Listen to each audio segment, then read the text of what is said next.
तर रुपाली चाकणकर यांच्या नोटिशीवरून रुपाली ठोंबरेंनी पोस्ट करत खिल्ली उडवली आहे। ट्रम्प यांच्या अमेरिकेतूनच नोटीस धाडाल की काय अशी पोस्ट करत रुपाली ठोंबरेंनी चाकणकरांना डिवचले। दरम्यान नाशिकमधील भोंदूबाबा खरात प्रकरणामध्ये गंभीर आरोप करणाऱ्या आशा मिरगेंना रुपाली चाकणकरांनी नोटीस पाठवली आहे। नाशिकमधल्या भोंदूबाबा खरात प्रकरणानंतर रुपाली चाकणकरांच्या नोटीसवरून रुपाली पाटील ठोंबरेंनी पोस्ट करत खिल्ली उडवली। ट्रम्प यांच्या अमेरिकेतूनच नोटीस धाडाल की काय अशी पोस्ट करत रुपाली ठोंबरेंनी चाकणकरांना डिवचले। आम्ही तर अजूनही दिल्ली हायकोर्टातून नोटीस येण्याची वाटच पाहतो, नाहीतर चुकून डोनाल्ड ट्रम्प यांच्या अमेरिकेतूनच नोटीस धाडली की काय अशी शंका यायला लागली।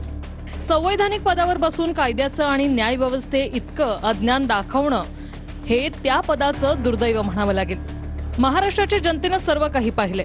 पदाची उंची मोठी असली तरी विचाराची उंची त्याला साजेशी असावी लागते। चाकणकरबाई #संवैधानिक पदावर बुद्धीची मांदी आहे। कीव #महाराष्ट्र राज्य महिला आयोगाचं दुर्दैव #जनता सगळं पाहते। नाशिकमधील भोंदूबाबा खरात प्रकरणात गंभीर आरोप करणाऱ्या आशा मिरगेंना रुपाली चाकणकरांनी नोटीस पाठवली। याबाबतची माहिती स्वतः रुपाली चाकणकरांनी सोशल मीडियावर व्हिडिओ प्रसिद्ध करून दिली। आशा मिरगेंना 2 जुलैला कोर्टात हजर राहण्याचा उल्लेख चाकणकरांनी पाठवलेल्या नोटीसमध्ये आहे।